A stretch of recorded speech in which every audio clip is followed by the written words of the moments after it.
Oh, hello. Yes, it is me, David Brent, the Breadmeister General. Yes, I am famous. And I've just got a phone call from head office.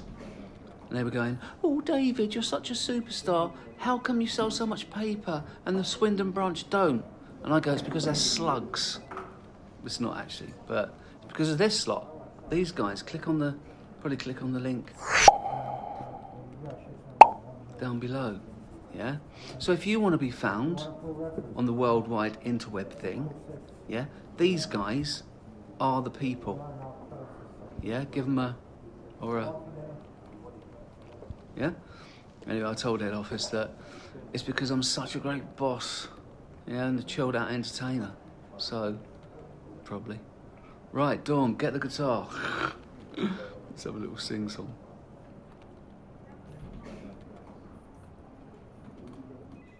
So in this video I want to talk to you about the easiest way of making money online.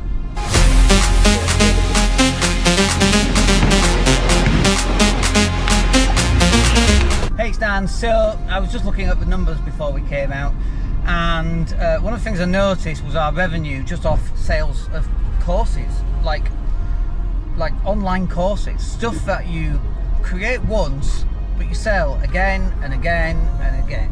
And some of these courses are things that we did, you know, we're in 2023, we're in summer. We did these at the start of the pandemic in 2020 basically. And I think we had our first sale in February 2020, and since then, in just over 3.5 years, we've done over 6 figures on just pure training, just pure video courses. I've not offered any support, I've not had to do anything. I've had the occasional person lose their password. I passed them on to the company that does that for hosting for the courses, that sets up a payment gateway, and they just did all of it, basically. What was down to me was to create a course that would sell, to create the landing pages, to generate traffic that would go to it. So I would say I've done nothing since then to make that money. Obviously, we've had to create traffic, we've had to create content that drives traffic to the buy now page and so on. So we've had to do some things, obviously. But there's no delivery involved in that training course, or training courses, I should say, because we've got a few out there.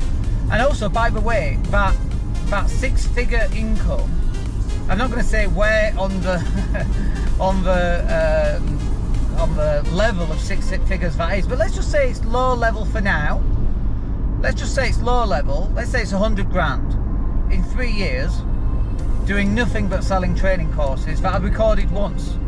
The very first course I did took me 2 weeks to create, and the second course I did took me 10 days to create. And off those 2 training courses, we've done at least 6 figures on sales over the last 3.5 years. Like, I mean, how life-changing can that be, earning a full-time wage from training, but you don't even have to follow up? And do you know what's really crazy about this? And I'm embarrassed saying these words. Even though we know how well that's done, have I gone out and made more training courses? Imagine if we had 10 of those training courses, or 20 or 30 or 50. Crazy, bonkers. Why are we not just sitting around making training courses? And I'll tell you why, because we have a digital marketing agency that does amazing stuff for its customers and very little stuff for ourselves. I get my videos edited and some posts going out, and that's it. You know, you've heard the saying, the cobbler's children has no shoes. The digital marketing agency owner has to battle for time with the staff to get my own stuff done. And we've just been busy. Life gets in the way. You go on holiday, and you know, you're creating content and all this stuff, and you just tend not to do it.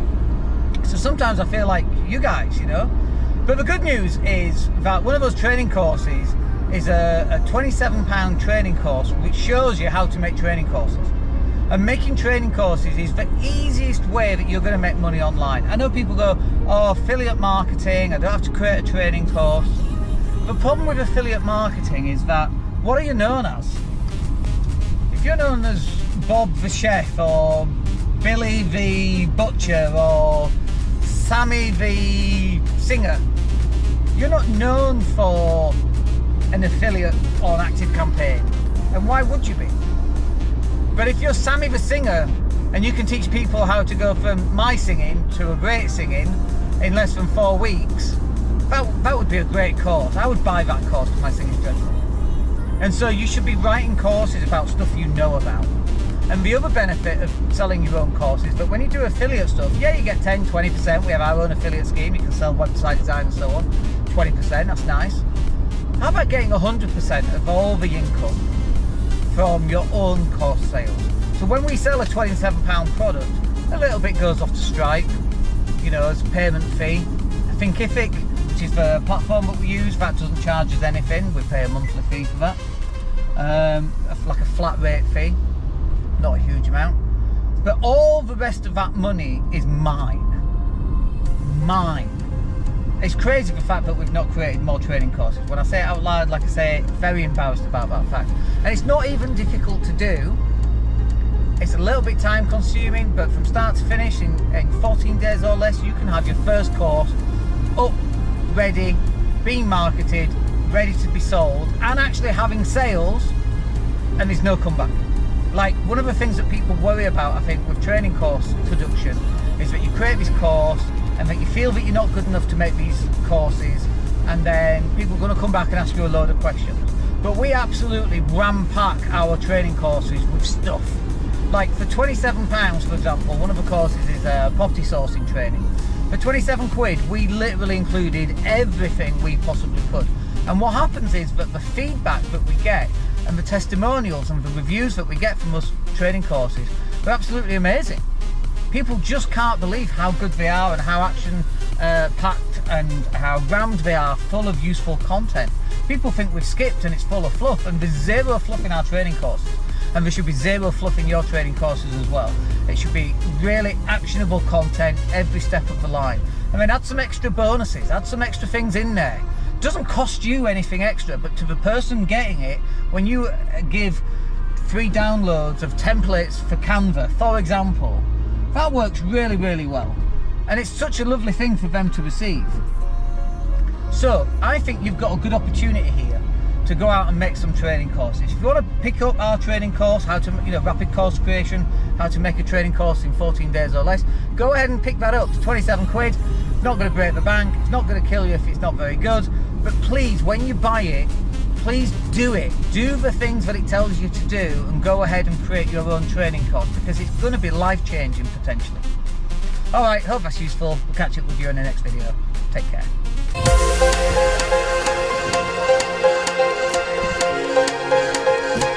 Been down the darkest roads and up in the clouds, but I've always felt that something's missing. That was until I found you right there in the crowd. You came into my life and started a fire. You made me feel like I could touch the sky. Oh, there's nothing missing now that you're my desire. Now all I have to do is to make you mine. 'Cause I know, and you know what we could be. Like a song, like a perfect melody. Baby, don't say you don't believe in me. 'Cause you know, and I know, we're onto something good. You know, and I know, we got something good.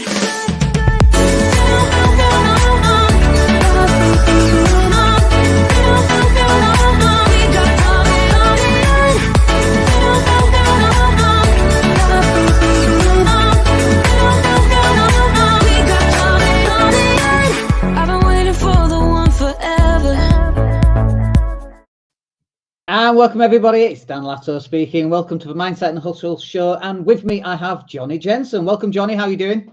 Good, Dan, good to be here.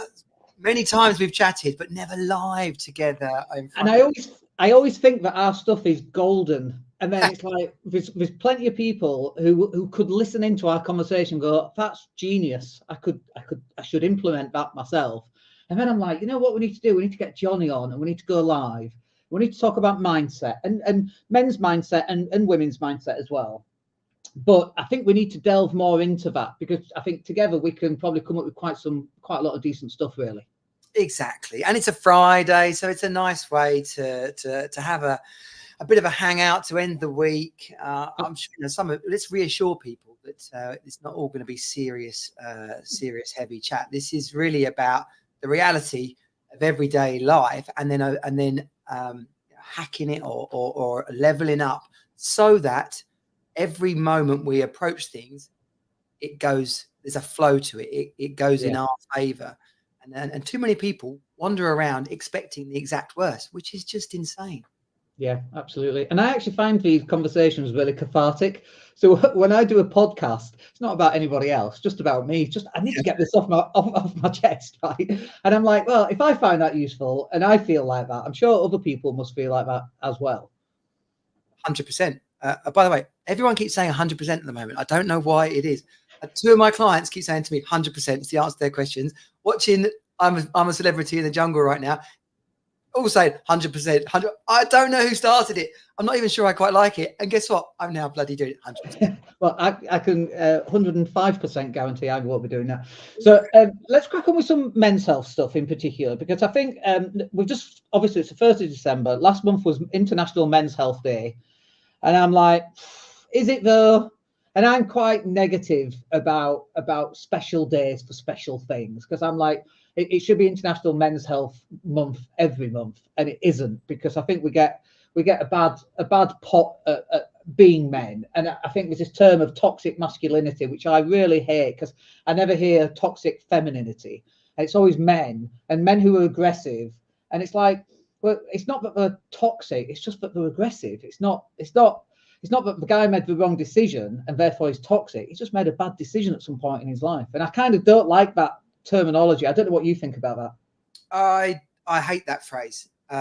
It's a really easy label to throw around, and it gets wielded now quite recklessly. Mm-hmm. And just as you say, you don't talk about like dangerous dogs as all dogs.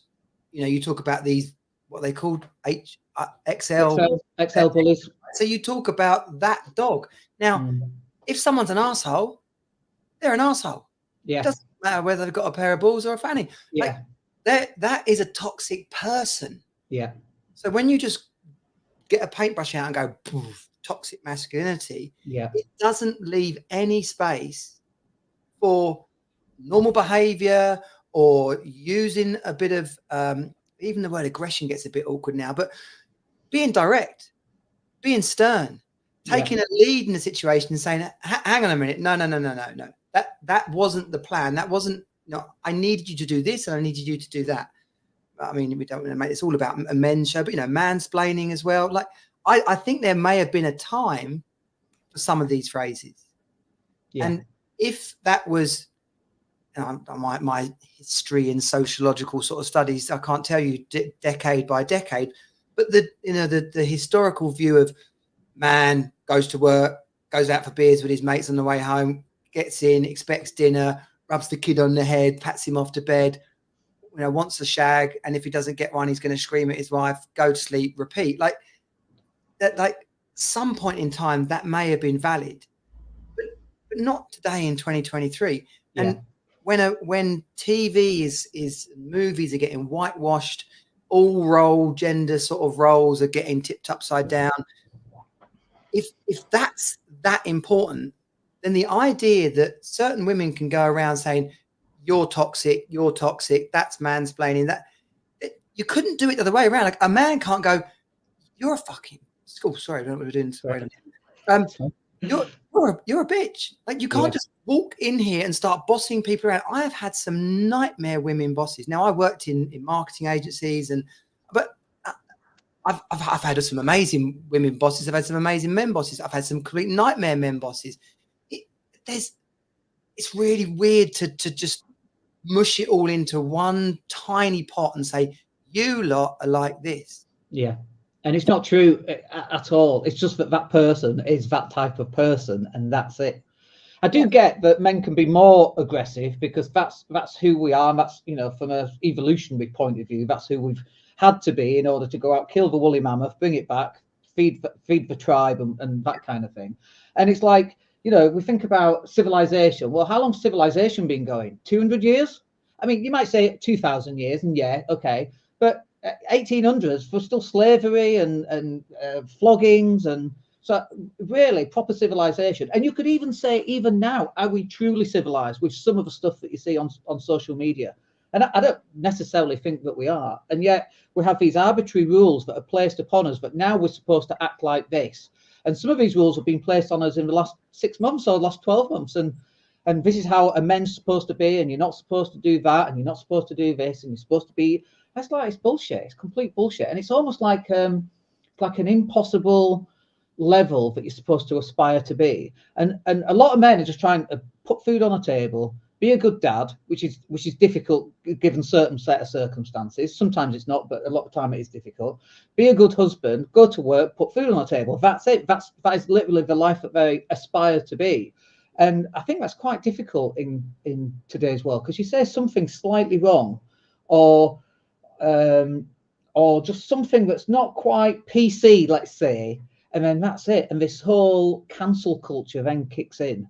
Like stuff, I saw something, it was like a guy from 30 or 40 years ago, and he said something that wasn't appropriate, like in 2023. And we're trying to cancel him. Like, dude, this guy's been dead 25 years. He doesn't care. But the cancellation period is there. I know. And you can argue both sides of the coin if you want to in certain situations. Pat Sharp, remember the guy that did Funhouse? Yeah. He got cancelled, basically. He was doing, I just saw this on the internet a few weeks ago. It's been about 5 years or something. A woman, he was doing an event, and a woman in the crowd won a contest, whatever the thing might have been, right?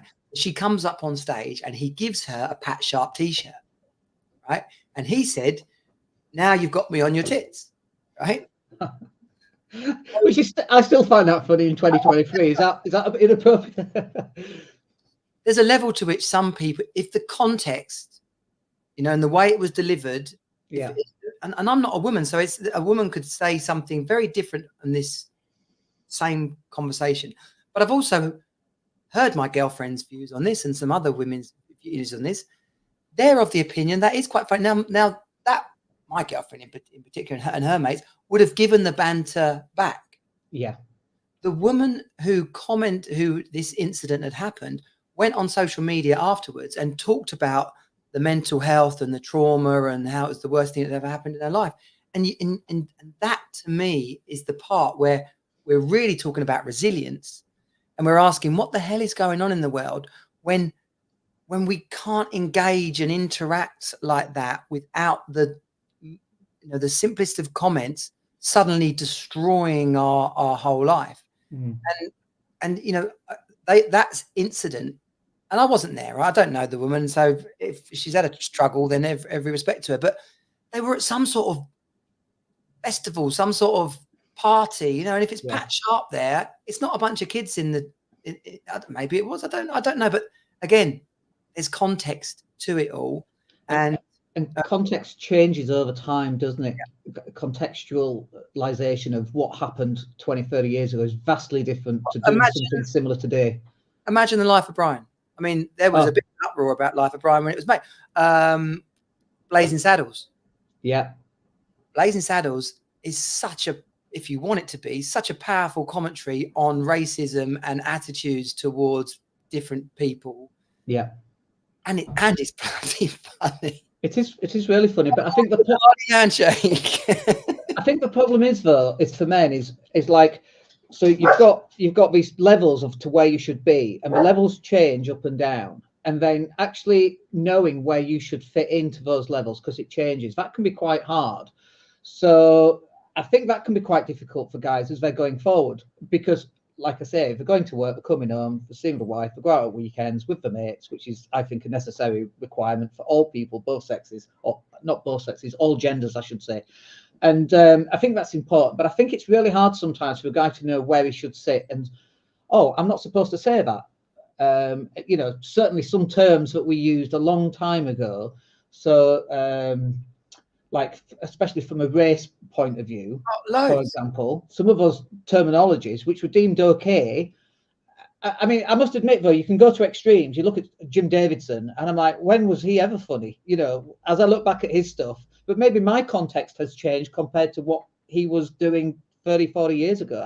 I just don't know. And I don't know where that level is anymore.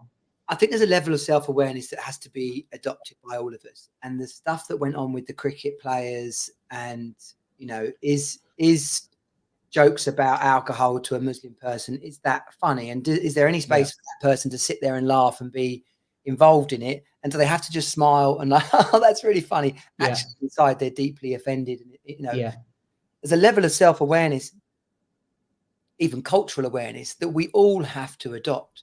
But then and the flip side of that is choosing to be offended at the slightest thing.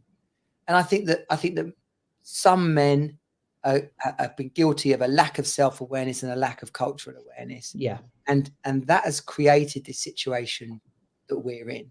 But now, as we've evolved, and it's particularly important for young people, that my boy is not growing up thinking black people are a lesser person or women are a lesser person, and yet their whole perspective on what they're being taught at school and what they're being shown on TV and how the gender balance is being swung really far, but not to the middle, but really far back the other way.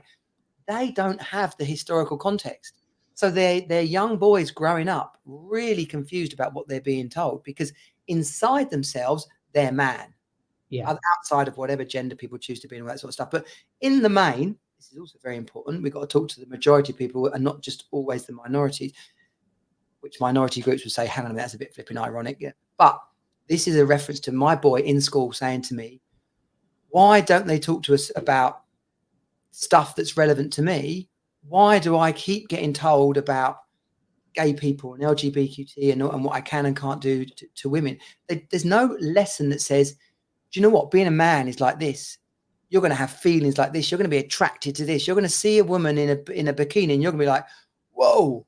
Now, you can't tell them that's wrong, because if you tell them that's wrong and don't leave them with an alternative, they're naturally going to think that. So that's the reason I'm sharing that, is it's very easy to frame that in the context of a young teenager who needs to be explained. Actually, being a strong, confident, virile man in the right way is essential. That's your natural essence coming out.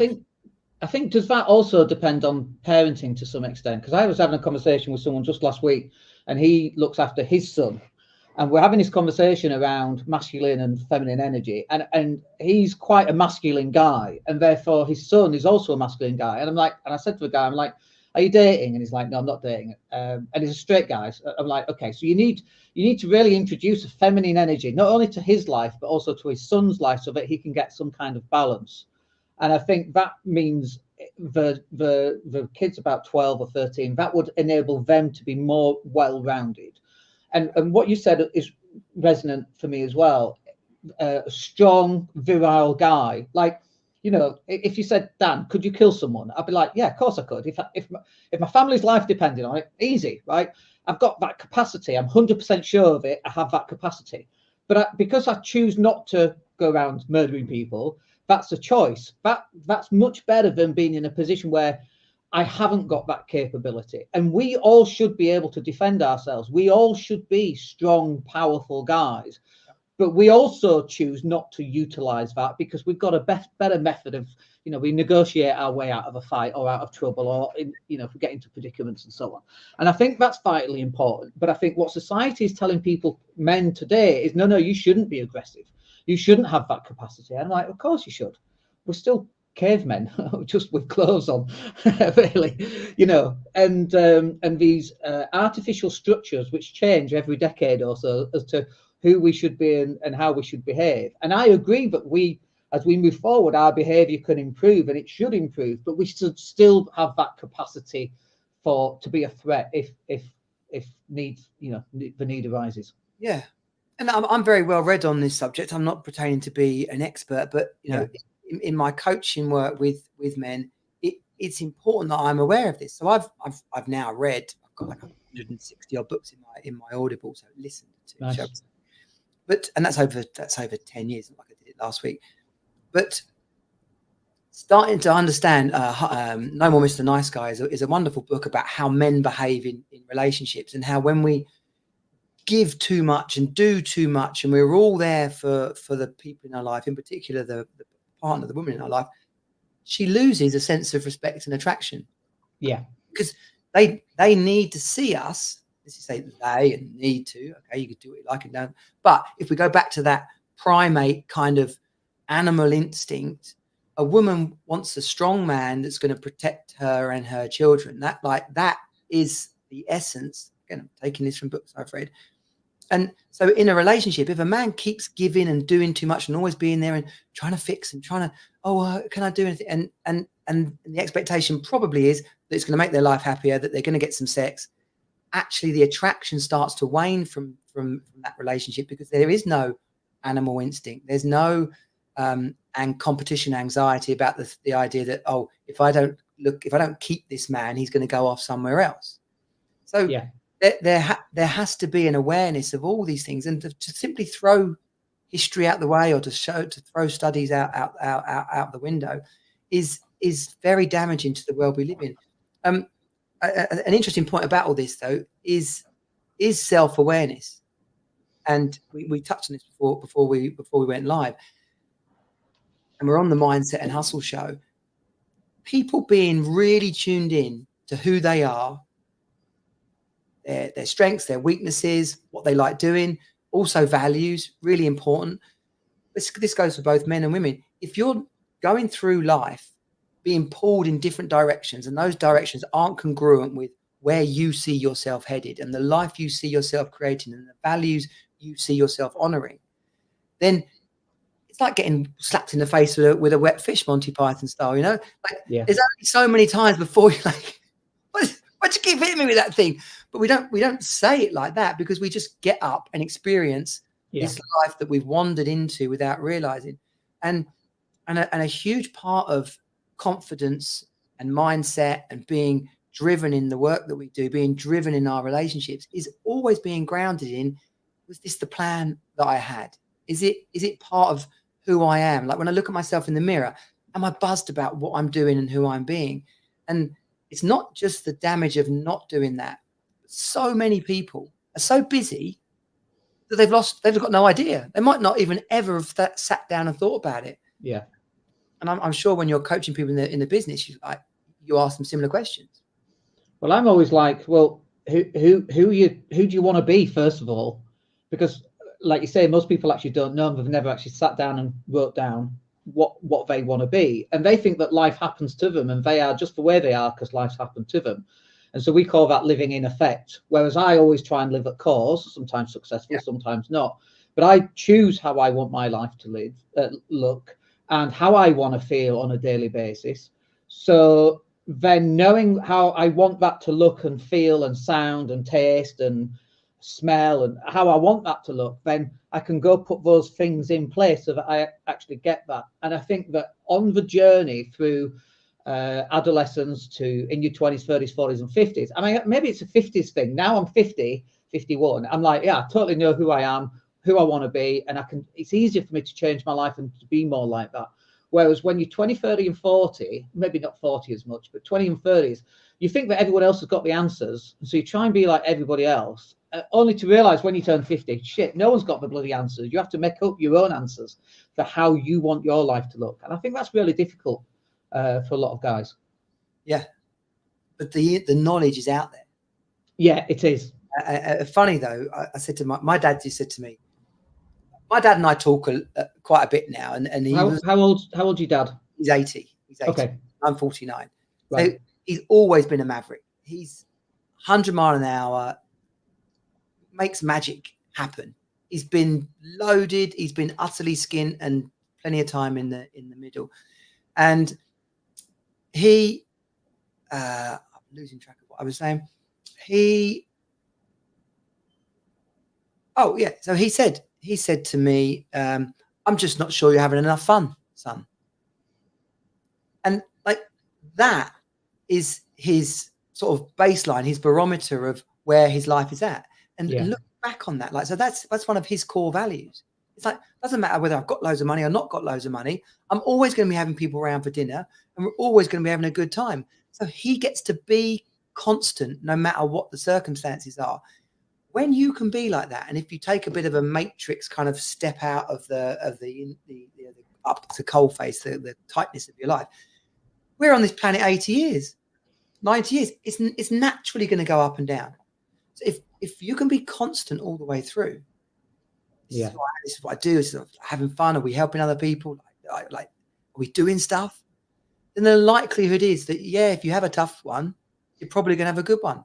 Light follows day, tide goes in, tide goes out. That's the force that was at play in this universe that we live in, whether you're into God or not into God. Like, we are blessed with all this stuff.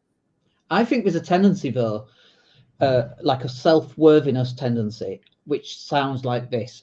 Well, I'm not successful, or I've not done this very well, or I only get to see my kids alternate weekends, or I've not got the 100 grand a year job, I'm only doing 25 grand a year. And therefore, because of that, I don't deserve fun. And I think that's a very dangerous mindset to have, because everybody's entitled to fun. If you're at home, lazy as anything, unemployed, smoking weed all day, you're still entitled to fun. You're still a human being entitled to all the things that other human beings are entitled to. And if you're not on the 100 grand, well, why are you not entitled to fun? Why are you not entitled to go traveling to, I just got back from Bali. So Bali's a good example, or Switzerland or Berlin. I was just pricing up Brussels. It's like £44 return for a weekend in Brussels. I'm like, oh, maybe I could do that. But it's like where you're saying, well, I've not got this level of success, and therefore I shouldn't be allowed to go do that. I shouldn't be allowed to go to keep fit or CrossFit or running. And I think it's not conducive to a positive mental well-being whatsoever. And actually, just to finish up on that, for me, it's like, as soon as you go and have fun, you come up with all these wonderful ideas in your business, and then you put, oh shit, maybe I should actually go do that. And so you then go do that, and the fun is the reason why that's actually improved. But because you're denying it, you never get to that point. Absolutely. You just touched on about 4 different points there, right? Yeah. having that balance across our life is absolutely vital. In my coaching, it's called the FIRE code: focus, impact, relationships, and energy. The focus is on yourself.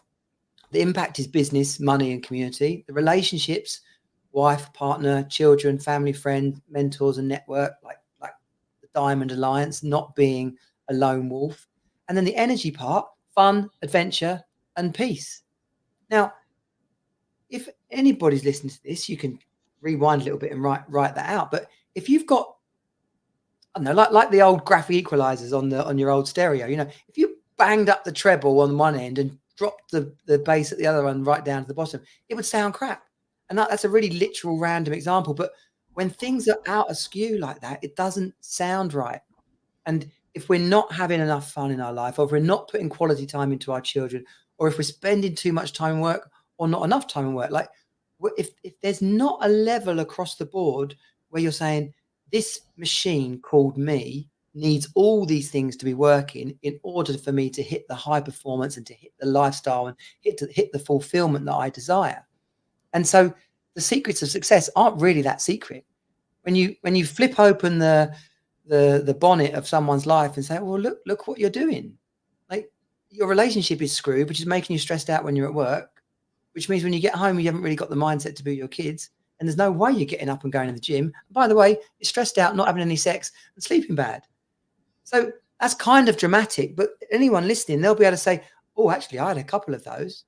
So what would be in that list of things? So you mentioned sex, sleep, relationships. Yeah. What else? So we've got 3 there. Sex, sleep, relationships. Exercise, sleep, and diet. Then there's the internal peace. So are you people get weird when I talk about journaling and meditation, right? But the reality is, if you're getting stuff out of your brain and being able to put it to one side, the brain has more space to go off and do other stuff. So the practice of meditation, some people just go for a walk, other people like to lay down, whatever the version is. But are you giving yourself time out? So that's an important part of it. And then the relationship side, lots of couples, especially the men, they're so busy, they end up putting all their relationship needs on their wife. Well, guess what? First of all, she doesn't want to be those things. And second of all, she's probably not good at them all. Why does she be your mentor, counselor, partner, buddy? It's So too much. This is also then about balance inside relationships. So you have a relationship with your wife or husband or whoever, a relationship with your children and your parents and possibly siblings.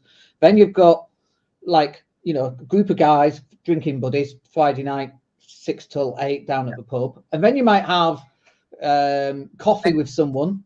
Well, that's your network. So your sort of business network. Then you've got your mentors, so people you're learning from. Yeah. So in my life, one of the things I've definitely missed, because obviously I live in Spain, so I'm 1,000 miles away from all my old friends. And so making new friends was very, very difficult for me because they're all Spanish, right? So, and my Spanish is dreadful. And then you kind of meet more English people and you latch onto them, and then they become your kind of network. And then you're slowly expanding it. And then as soon as I went to CrossFit, that you know, for 8 or 9 years, I kind of felt a bit lonely, really, because I'd speak to people like this, but that's not the same as high-fiving someone and calling someone a wanker, or do you know what I mean? Right? It's just not the same.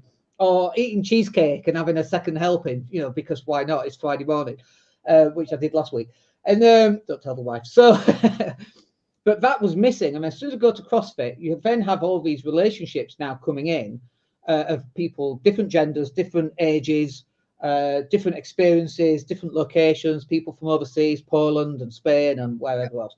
And then suddenly my life balance for that particular bit came into balance, where it was very, very unbalanced, and it made me very happy. And really, that's just one big piece of my life, you know. So imagine that's out of balance, and then you've got your health out of balance, and then your sleep, which is kind of connected to health, but that's out of balance, and then your work's out of balance. No wonder people are feeling lost. And the more guys, especially as we're turning 45 and onwards, and certainly even 35 plus, they're feeling, I don't know who I am. I don't know who I am anymore, Dan. This is the problem. I hear it all the time. Absolutely. And the answers are actually pretty simple. Yeah. And the thing is, as educated humans, we've got this technology all around us. We think the answer must be a lot more. It can't be that simple. Yeah. But if you're not seeing your friends, or if you haven't got any friends, it's going to impact you across the board. Oh yeah, but you don't know what it's like. No, I'm not having that.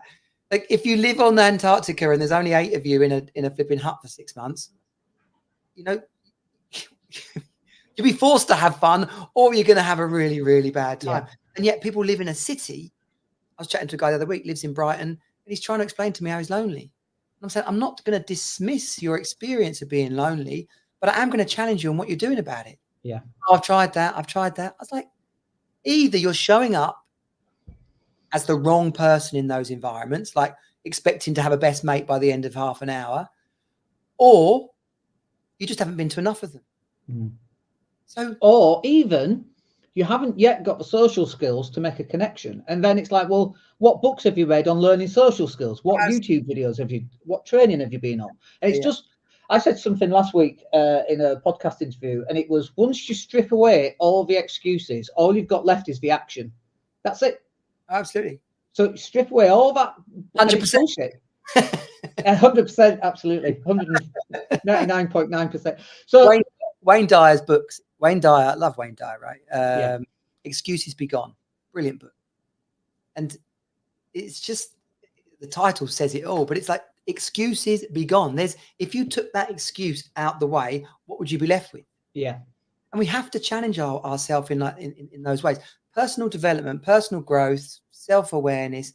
It's not something really taught in schools.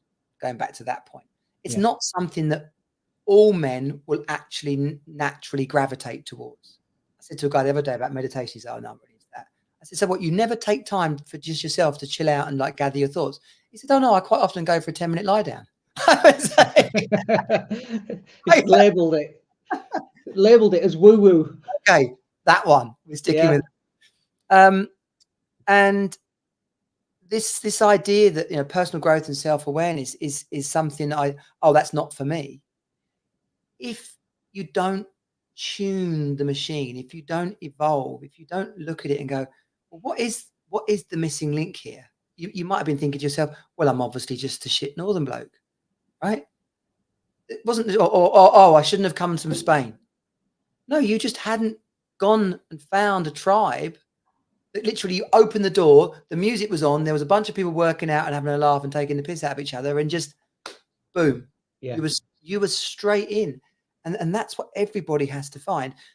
Going back to the being out of the habit, though, if you haven't spoken to anyone, if you're not connected with who you are and what you like doing, how the hell do you hope to, even if you wandered into the right place, to be able to go, oh, hello, guys? Yeah.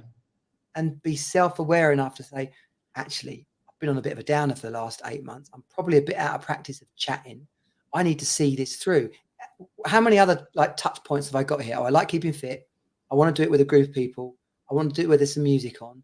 I want to do, like, okay, so 4 out of 5 of these points are ticked. It's probably me. If I stick with it, then I'm going to grow. I'm not going to naturally evolve into this. Yeah. And it's amazing how many men just get tunnel visioned. And I did it myself, actually, in my marriage. I was like, if I can get her better, if I can make the business work, if I can be there for enough for the kids, then everything else will be okay. And what I didn't realize was that my energy, my resilience, my strength was crumbling. And I shouldered so much without putting enough back on me, because how could I give time to myself when I was doing all this other important stuff for everybody else? Because I'm the dad, I'm the man, I've got to do that. And women do this as well. I've got to manage the home. He needs to come home for this. I've got to be there. I've got to go to work. Women do it as well. When my brother killed himself, I had nothing left. So although to the outside world, it didn't take me out, my marriage was over within 6 months, you know, and it actually took me 18 months to rebuild myself and get my life back on track, which is, you know, quite a part of my motivation for my work now. But we have, as I always say, if you're searching in Google for "Am I burnt out?" the answer is definitely yes. and if you find yourself driving along going, I can't do this anymore. I've had enough of this. This is ridiculous. How, why, you know, rather than just dismiss that as, oh, sorry, I've got to carry on. Yeah. Actually, go and get yourself a coffee or book yourself an Airbnb for the weekend and just start to write out, well, actually, what does it look like? What do I want to create? Who am I? So that all these things get answered. In Bali, which was a month ago, actually, I landed there a month ago, and it was for 7 days, and the whole thing, I mean, it's amazing, right? But you basically fly almost for 24 hours, travel for 24 hours to go sit in a seminar room from 9:30 till 7:30, 7 days a week, right? And that's what we did. And it was amazing. Even though you're in this amazing place, we're still inside a seminar room, right? But the whole concept is the writing that we do, a lot of writing. And it's so cathartic, and it's, you know, so if you say, oh, I'm a loser, right, let's work with that. I'm a loser, never amount to anything. So you answer these 4 questions, and for something to be true, it has to be true in all 4 quadrants. It's an NLP process. And through the writing, you just answer all 4 questions, usually a couple of pages on each one, might take an hour, and you get to the end of it and like, fucking hell, I'm amazing. Shit. And you just forgot, right? That's for meditation, but it has to be guided to some extent. The guy going for a lie down for 10 minutes, great. But if he's just lying down thinking about how bad his life is, it's usually the same thought pattern over and over and over again, right? It needs to be guided in some way. And again, most men, first of all, I'm not doing that. That's not for me. You know, big butch men, oh, I'm not doing that. I'm off to football. It doesn't help them. These are the guys, obviously, and it's not just them, but these are the guys most at risk, because they're not in touch with their feminine side, but not in touch with their lighter side, shall we say, or to the key word for me is self-awareness. Self-awareness in your relationship, self-awareness in your fitness. Talking to someone yesterday, Pete, sorry about this. You're a good guy, but you need to lose some weight, mate, because you're going to die in the next 10 years. So we're talking about CrossFit and so on. And I'm really pushing him to go do it, right? Because I care about him and I want him to do well. I don't want him dead in 10 years. I want him to live his life of his dreams, like everybody. And so we're talking about CrossFit. And the hardest bit for him is to walk in that door. Everything else is really easy. It's just walking in and being looked at. Well, yeah, you do need to come to CrossFit and let's start, you know. And not even that the people are judging, because there's all shapes and sizes. There's people in CrossFit who look huge and they're just power lifters and the strongest bloke in the gym, right? So having that self-awareness for you to go, okay, this is my problem. These are the possible solutions. Let's go A, B, C, D. Let's go work my way through them, see which one works. And that's it. It can be as simple as that, I think, because on the journey, it's something called procession. So if you're going from A to B, along that journey, when most people just stay at home at A and wonder why life's so bad, the other people going to point B, point C, D, E, F, and G all pop up. They go, oh, maybe that's my purpose. And so they meander through, and eventually they get to where they want to get to. But the guys who are just at point A and go, oh no, I'll take action when I know what the action is, you'll never know what it is. Oh my gosh. Classic book, super quick read, Who Moved My Cheese? Right. It's absolutely gold. It's proper old as well now. I've never even read that book. Oh, there's for anyone listening, there's stuff on YouTube, don't have to buy it, but it's a super thin read. It's almost like a kid's book, basically. Yeah. And the two mice are used to going and getting their cheese from the same place. One day the cheese is there, and so one mice says, oh well, I'll just come back tomorrow. It'll be here eventually. The other mouse goes, sod this, I'm going to go and find some more cheese. And the story is that simple. And then there's these two guys who kind of the story crosses over and it relates to them. But if you take it on that basic premise, go back to the same place, hope there's some cheese there, none. Okay, well, I'll just sit here and wait, or I'll come back tomorrow. Slowly but surely grinding you down, losing energy, the joy of life, the doubt, the frustration, even the resentment. Who fucking took my cheese? This is outrageous. Did you do it or did yeah. People do that to their partner. I was resentful to my partner because she was not that she was ill, but she didn't want to get better in the way that I thought she should get better. Yeah, yeah. Because I loved her, not because I wanted to, and we'll all do that in our relationships. And sex is a classic one of where that resentment sits in. But what did you do to evolve it? What did you do to change it? What did you do that was different to what you'd been doing before? And the magic is not that you've got the answer, but that on the journey, you will meet someone, that you'll find out a different way, that you'll get told about this thing. Oh, have you tried ChatGPT yet? No, don't know what it is. Well, because 9 months ago, it didn't exist. And now there's someone who's transformed their business, solved a load of problems, and is working at 150% more productivity. Yeah. Simply because you're out there having conversations, mixing it up. And it doesn't even matter whether it's networking, CrossFit, joined a band, like bought a dog, 100%. I think one of the other things as well is that as men, we have the same thought processes time and time again. So let's say loneliness. I'm lonely. Okay. So what can I do? Can't do anything. And then that, or you go, oh, well, maybe I'll meet someone online. I'll go to a networking, a virtual networking event. So you do that and it doesn't really work. And so you're just stuck between these two things, between one, it doesn't work, and two, networking, even though it doesn't work. And so you just keep chipping away at it, like the cheese guy, right? Like the cheese. And it's not working. And I think we get stuck in this little repeat cycle, a hamster wheel. And actually, the way to solve that is just to go and have a chat with somebody about that specific problem, like we're doing now. Because again, once you're on that journey, stuff will pop up that you've never thought about. So like the conversation yesterday, because one of the guys was feeling lonely, and I'm like, we'll just go do CrossFit. You could go to any city on the planet, right? Go to a CrossFit, instant family, high-fiving each other, sweating and dying together, instant. And you're like, and then you organise, fancy a beer later? Yeah, like instant. It's weird. But because they've never had that conversation, it's like, oh, and he travels a lot, right? So it's like, oh, I didn't know that. That's a good idea. It's not a good idea. It's just you've not thought of it yet. It's not this most amazing out of the world thing that you've invented. It's just simple stuff.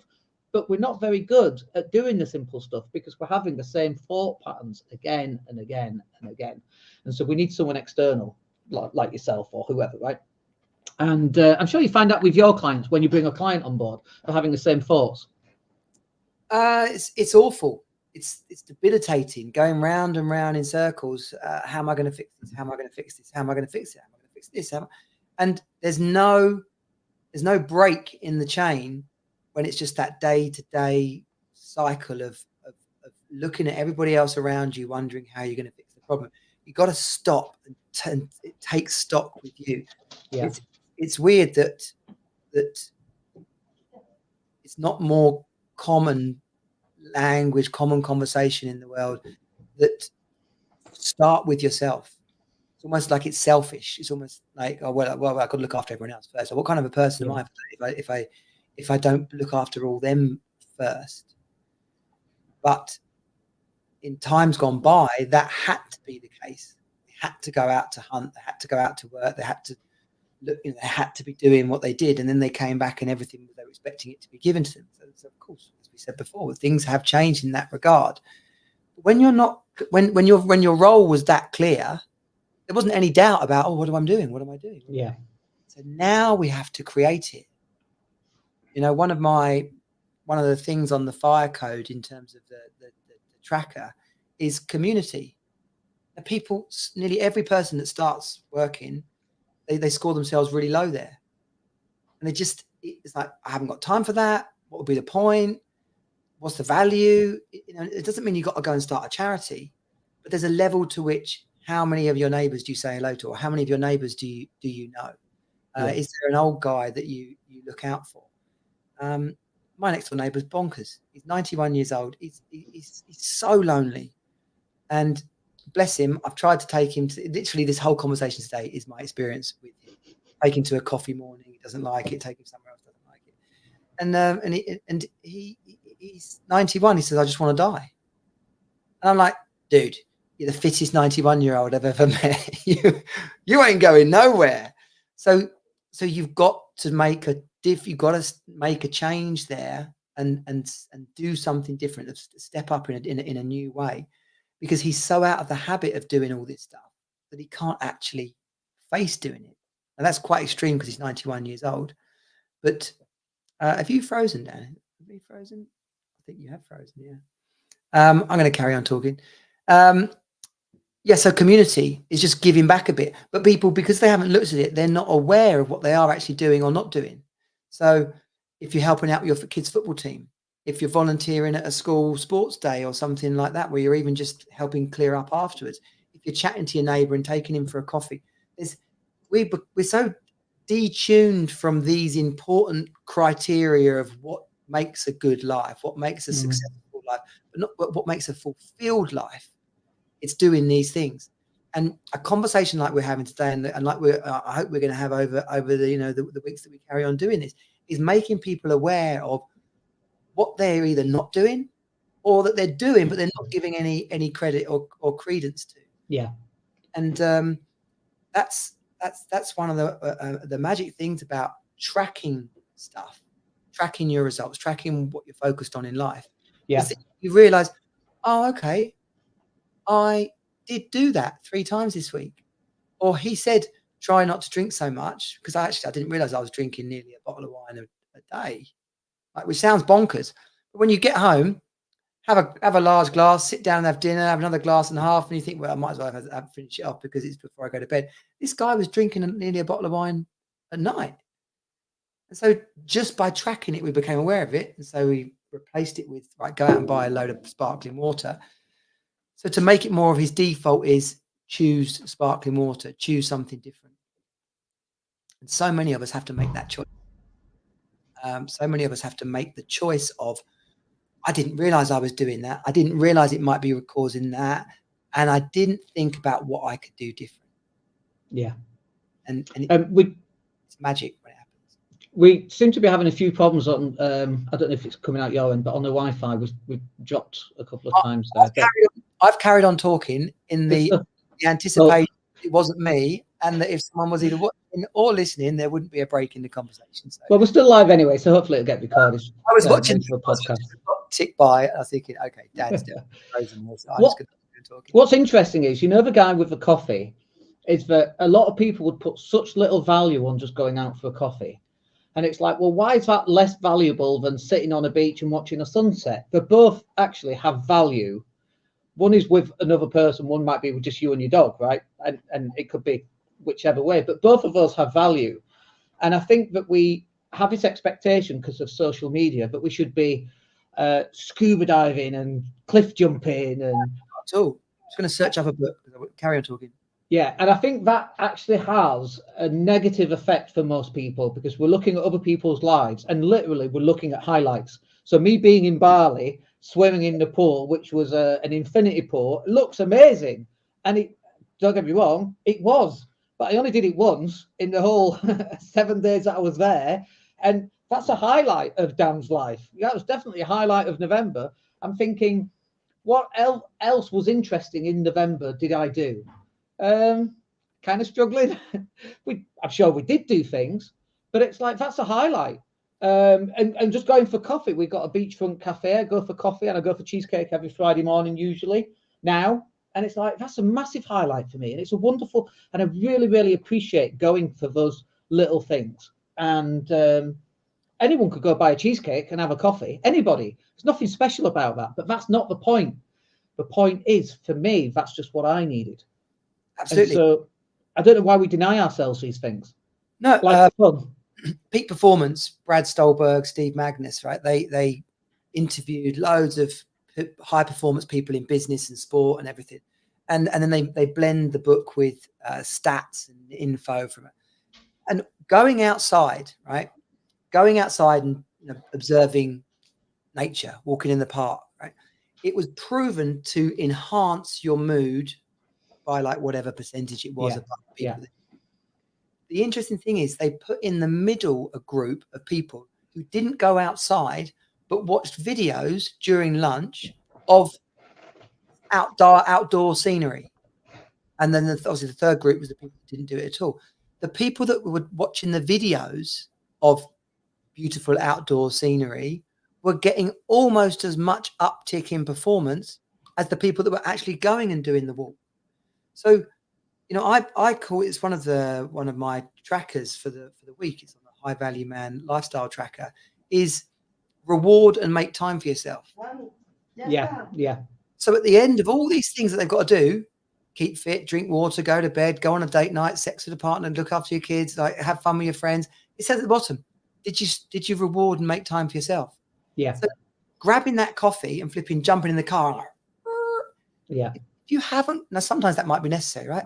But if you haven't got 5 minutes to sit down and just actually say, there's something about enjoying this coffee that's going to give me the opportunity to calm, and something productive is going to come of that. What is going to pop into my head, or something productive is going to come from that. To some people, this will sound a bit woo-woo, right? But if I make it literal, a Formula One car has to pit stop. And then when the race is over, they don't just stick it in the garage and get it out the week after. They test it all, do the numbers, look at what worked, what didn't work, so that when the next race comes around, they're ready to go. We are that machine. Like, as human beings, men and women, we have to make time for ourselves to let this wonderful thing that's sat between our ears go off and do its magic. Yeah, 100%. So Bali for me was very good, interesting, because first personal development training I've had since before the pandemic, so it's 3 or 4 years at least, longer, probably 5 years.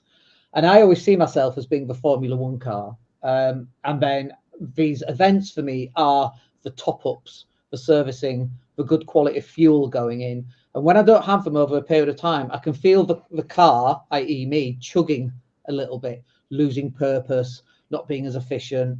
And then so we go to Bali, we come back, landed back on the 12th or whatever it was, and it's about 18 days ago or so. Our revenues have doubled since getting back from Bali for this month. Our revenues have doubled, and it's like someone has made a comment, oh, he's working apparently, and it's like, it's like I was. And then you come back and then the revenue's double. And it's like, where should I go in January? Because we need those regular top-ups. And that takes us all the way back to the start of the conversation of people going, well, I don't deserve these regular top-ups. Of course you bloody well do. Go see a live band. I was going to say Oasis, but go see No Oasis, the live cover band. There's a concert in summer in the UK, and it's just full of copy bands, and that looks awesome. Imagine going there and seeing Oasis and I don't know, the Stones and whoever else all at the same thing. It looks amazing. And it's like, oh no, I've got work to do. I don't deserve it because I've not hit revenue targets, and actually my income is less than my outgoing, so I can't. And it's like, but actually that may be true, But that's because you haven't allowed yourself to expand, and you're just stuck in this same little box doing the same things over and over and over again that you've done for the last 5 years, which is why you've actually not moved forward. You've got to expand and be wild and be crazy and get yourself out there and be. We spoke earlier today, didn't we, about you being more you. Like, the world needs more Dan. My wife would go, "Oh my God, that's the last thing we need." But the world needs more Dan. And I go live every day and we post a ton of videos every day. And the world is getting more Dan, whether they like it or not. Because I stopped caring whether they want it or not, because it's irrelevant. The people who do want it, they're the ones who are going to watch. And we're getting an increase in viewers. We're getting an increase in revenue. So clearly people want more Dan. And the world needs more Johnny. Be more Johnny. And if people watching and listening to this, they want more you, whatever that is, whatever shape or form you think you are. We've all got our own unique talents and gifts and that we can give to people. The world needs more of that. We shouldn't be fitting in the same little box that we've fit in for the last 5 years, because where's it got you? Shit, that's where it's got you. So you need to expand outwards, I think. Absolutely. Success without the true riches isn't really success. You know, if you get to 1 million and sell get to whatever turnover and sell the company for 7 million, and all of a sudden you don't know your kids and your wife's gone, and actually your friends, that the only time you've seen them in the last few years is when you paid for the night, and you haven't called them. Like, there has to be a part of this where you say, I'm going to win, but I'm having it all. I'm absolutely having it all. Yeah, 100%. So I think we've gone for a good hour almost there. So I think we'll call it there, because we've got absolutely tons of content there. Looking like we're losing Dan again. We never want to go more than an hour. You know, if we go more than an hour, we're gonna bore you, right? Or we're not going to leave you wanting more. So next time. So if you have enjoyed the Mindset and Hustle show today, then be sure to share it with other people in your life. If you're watching on YouTube, then hit the subscribe. Facebook, give us a bunch of likes. And of course, if you're listening to the podcast, then leave us a review on iTunes or Spotify, because we definitely want to have you back here next week. It's been an absolute pleasure to do this with you, Dan. It looks like he's squinting. I can't actually end the show, but what I can say is thanks for joining us, and we'll see you next week. And we're back. I just wrapped it up for you, Dan. All there is for you. Goodbye. Thanks for being here. Thank you. Thank you for being here. Speak to you next time.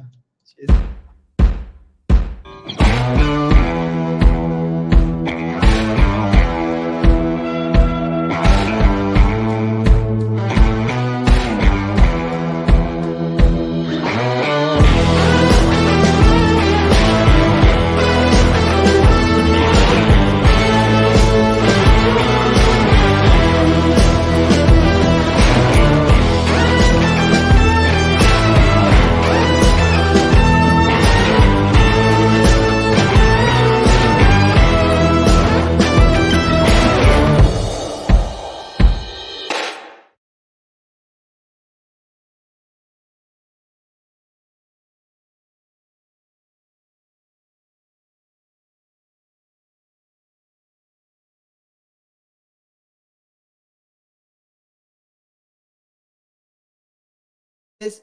Bye.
Hi, good morning, it's Dan. Hope you're well today. So, in this video, I want to talk to you about how you should be creating more content and the type of content that you should be creating.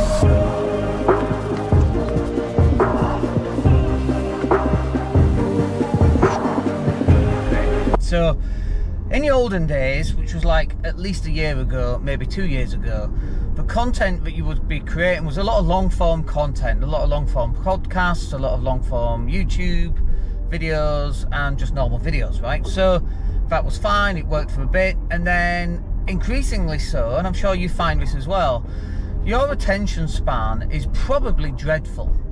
I know mine is. Like, I can't even watch Netflix without checking my mobile phone. My attention span is just utterly dreadful, and I think it's the same for everybody else as well. Their attention span is just as bad, and so is yours. And so the type of content now has to be changed. Now, there's some people that will still watch that long form content, so I'm not saying that you remove the long form content, but you need some long form content, and in addition to that, you're going to need some short form content. Now, do you need to go out and just create short form content all on its own? You can do. That's one way of doing it. Might be a little bit more time consuming. But the other way of doing it is where you create a long form piece of content, like a podcast, maybe 20 minutes, 10 minutes even. And then from that, you pull out smaller extracts from that longer form piece of content. Now, obviously, that's fairly time consuming to do, because you have to pull out, you know, if you do 10 minutes, you have to remember, oh, this bit at 6 minutes 56, this is a good bit, I'll remember that. And then obviously you don't.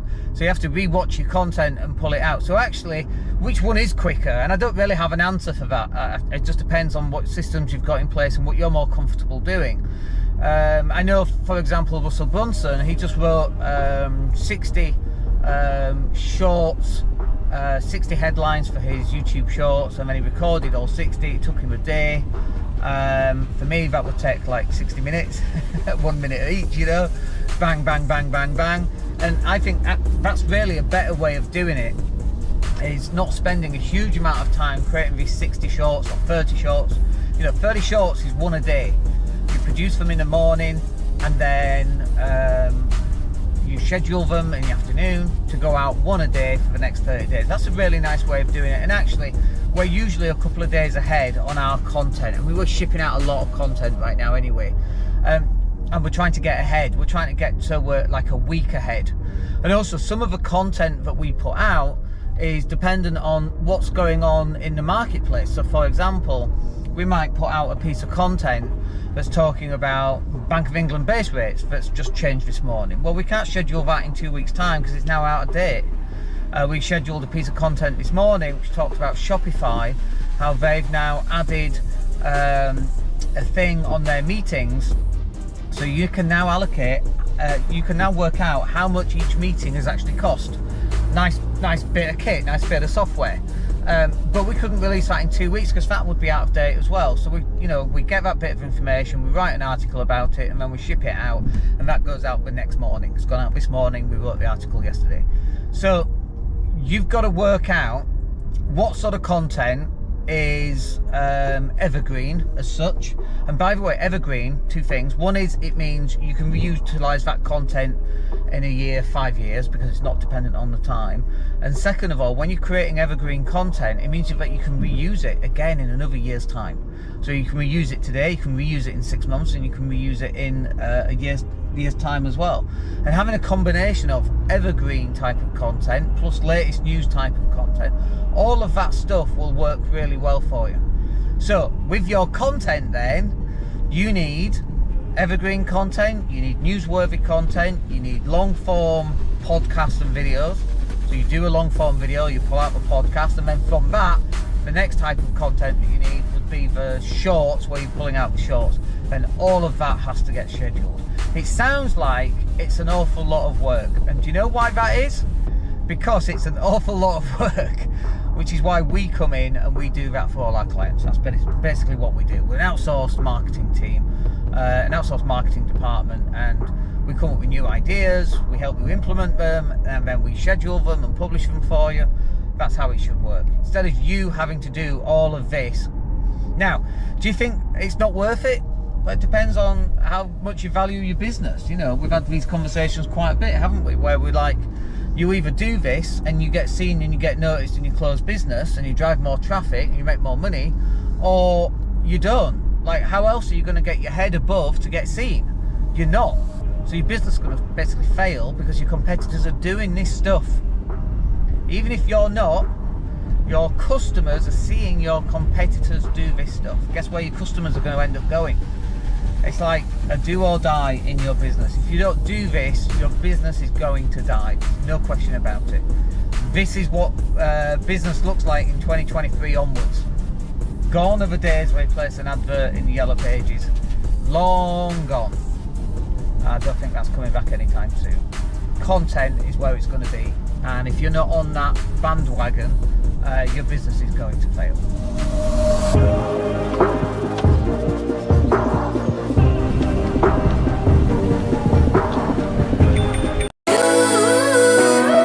Queens and kings of everything.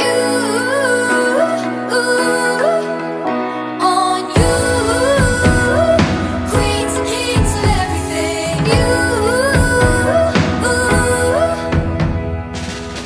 I've been wandering in the dark with a cynical, faithless heart.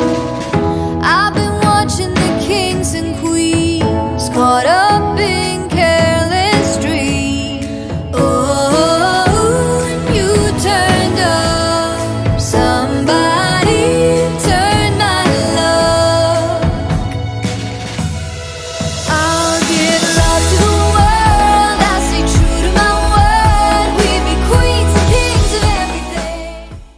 And good morning, it's Dan, hope you're well. So in this video we're going to talk to you about the difference between a website designer and a website developer.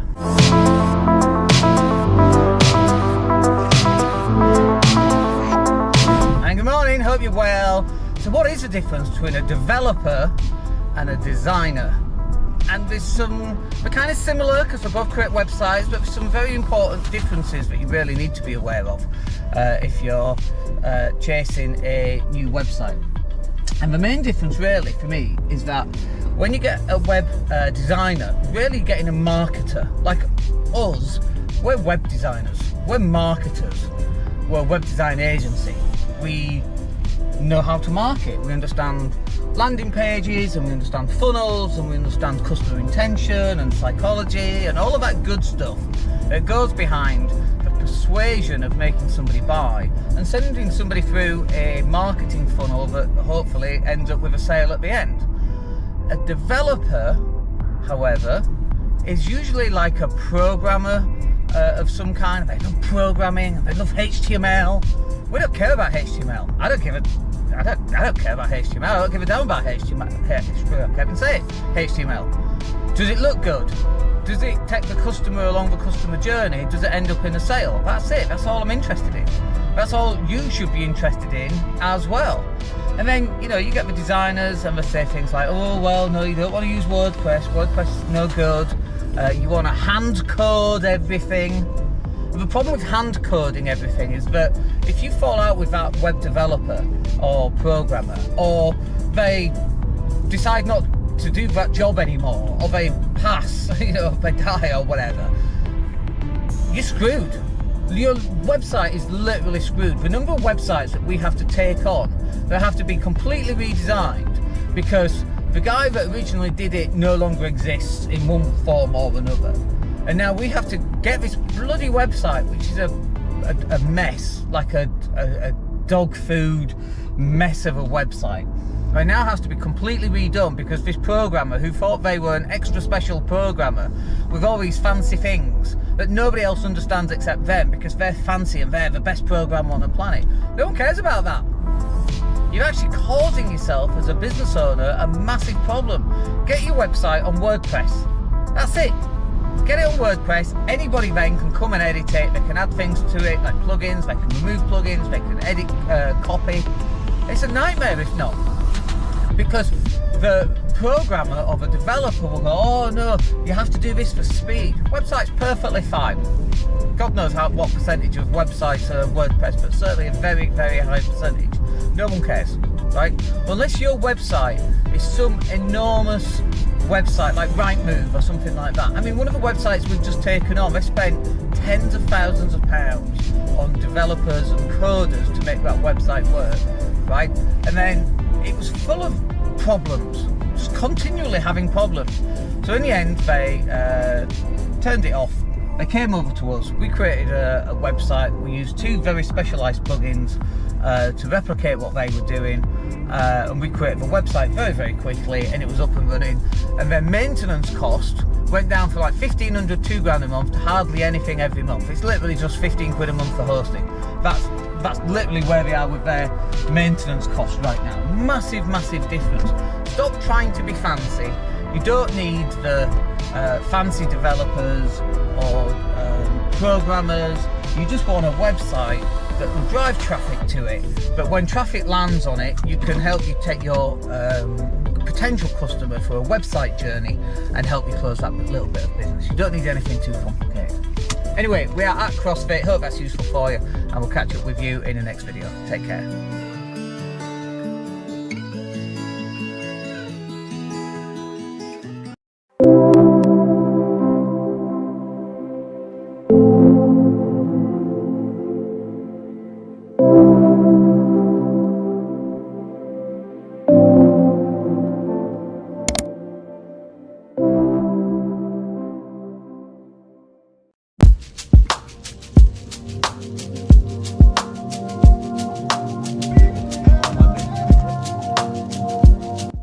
So we're back at the house. Let's just show you some of these. So like this one here, it says Robert Kiyosaki shares his ideas on investing. When we scroll over, that's 1,700 and odd views.